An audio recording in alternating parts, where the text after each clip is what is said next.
రెండవ రోజు గణేష్ నిమజ్జనాలు కొనసాగుతున్నాయి. తెలుగు తల్లి ఫ్లైఓవర్ వద్ద వినాయక విగ్రహాలు బారులు తీరాయి. రాత్రి వరకు విగ్రహాల నిమజ్జనం కొనసాగే ఛాన్సెస్ కనిపిస్తున్నాయి. ఇప్పటికే తెలుగు తల్లి ఫ్లైఓవర్ ను పోలీసులు క్లోజ్ చేశారు. రవీంద్ర భారతి నుంచి హుసేన్ సాగర్ వైపు వచ్చే వాహనాల రాకపోకలను పోలీసులు నిలిపివేశారు.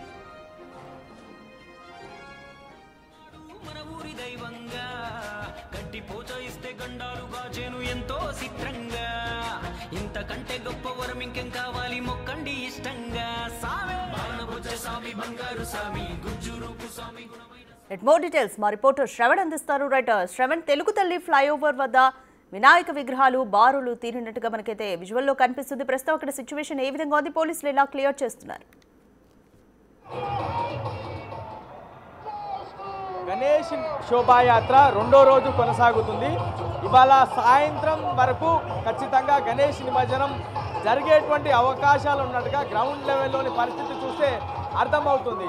నిన్న ఉదయము సాయంత్రము రాత్రి నిరంతరం గణేష్ విగ్రహాల శోభాయాత్ర కొనసాగింది. ప్రస్తుతం మనం చూడొచ్చు పోలీసులు పెద్ద సంఖ్యలో అడుగడుగున పోలీసులు, డీసీపీ స్థాయి అధికారులు, ఏసీపీ స్థాయి అధికారులు అందరూ కూడా గ్రౌండ్ లెవెల్లో ఉండి తెలుగు తల్లి ఫ్లైఓవర్ దగ్గర నుంచి ఎక్కడ ఏ క్రెయిన్ దగ్గర విగ్రహాల తాకిడి తక్కువ ఉందో అటువైపుని వాహనాల గణేష్ విగ్రహాలకు సంబంధించిన లారీలను డైవర్ట్ చేస్తున్నటువంటి పరిస్థితి ఉన్నది. వరుసగా గణేష్ విగ్రహాలకు సంబంధించిన లారీలు ఎన్టీఆర్ మార్గ్ వైపు, ట్యాంక్ బండ్ వైపు వెళ్తున్నటువంటి దృశ్యాలు మనం చూడొచ్చు.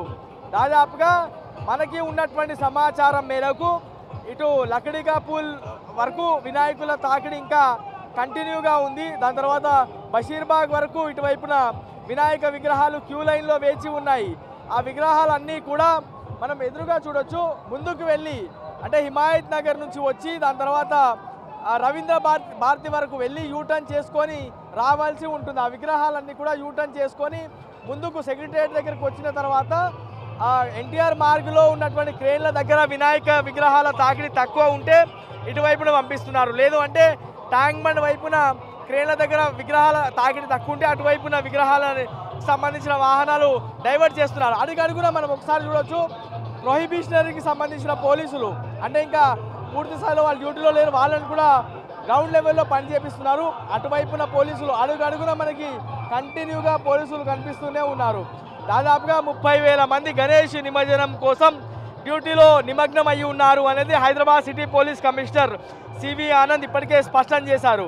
సో పాత బస్తీకి సంబంధించిన వినాయక విగ్రహాలు అనేది నిన్న కొంత ఆలస్యం అవ్వడంతో ఆ విగ్రహాలకు సంబంధించిన నిమజ్జనం శోభాయాత్ర ఇవాళ కూడా కంటిన్యూ అవుతుంది. నిన్న ఖైరతాబాద్ వినాయకునికి సంబంధించిన నిమజ్జనం తొందరగానే కంప్లీట్ అయింది. కానీ వినాయకులకు సంబంధించి ఇతర ప్రాంతాలు పాత బస్తీ కావచ్చు, హైదరాబాద్లోని ఇతర ప్రాంతాల నుంచి విగ్రహాలన్నీ కూడా మండపాల నుంచి కొంత స్లోగా తీయడంతో ఆ ఇంపాక్ట్ అనేది రెండో రోజు పడిందని చెప్పుకోవచ్చు.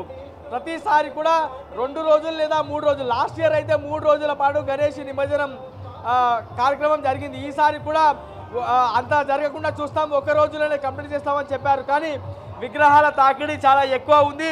దాంతోపాటు చాలా వరకు విగ్రహాలు లేటుగా మండపాల నుంచి తీయడంతో రెండో రోజులు కూడా మనం చూడొచ్చు సెక్రటేరియట్ పక్కన పెద్ద సంఖ్యలో వినాయక విగ్రహాలు నిమజ్జనం కోసం క్యూ లైన్లో వేచి ఉన్నటువంటి పరిస్థితి ఉన్నది. 3 లైన్లో వినాయకులకు సంబంధించిన విగ్రహాలు క్యూ లైన్లో వేచి ఉన్నాయి. వాటిని తొందరగా పంపించేటువంటి ప్రయత్నాలు అయితే కొనసాగిస్తున్నారు. సో ఇప్పటి వరకు జరిగినటువంటి గణేష్ నిమజ్జనంకి సంబంధించిన శోభాయాత్రలో లేదా గణేష్ నిమజ్జనంలో ఎట్లాంటి ఇబ్బందికర పరిస్థితులు రాలేదు. పోలీసులు, జిహెచ్ఎంసీ, ఇతర శాఖలకు సంబంధించిన అధికారులు కోఆర్డినేట్ చేసుకొని ప్రశాంతమైనటువంటి వాతావరణంలోనే గణేష్ శోభాయాత్ర కానీ నిమజ్జనం కానీ పూర్తి చేసేటువంటి ప్రక్రియ చేశారు. ఎట్లాంటి ఇబ్బందులు అయితే కలగలేదు. ఇవాళ సాయంత్రం వరకు పూర్తి స్థాయిలో 6 లేదా 7 గంటల వరకు గణేష్ నిమజ్జనం పూర్తయ్యేటువంటి అవకాశం ఉన్నట్టుగా అధికార యంత్రాంగం చెప్తా ఉంది. Thank you Shravan.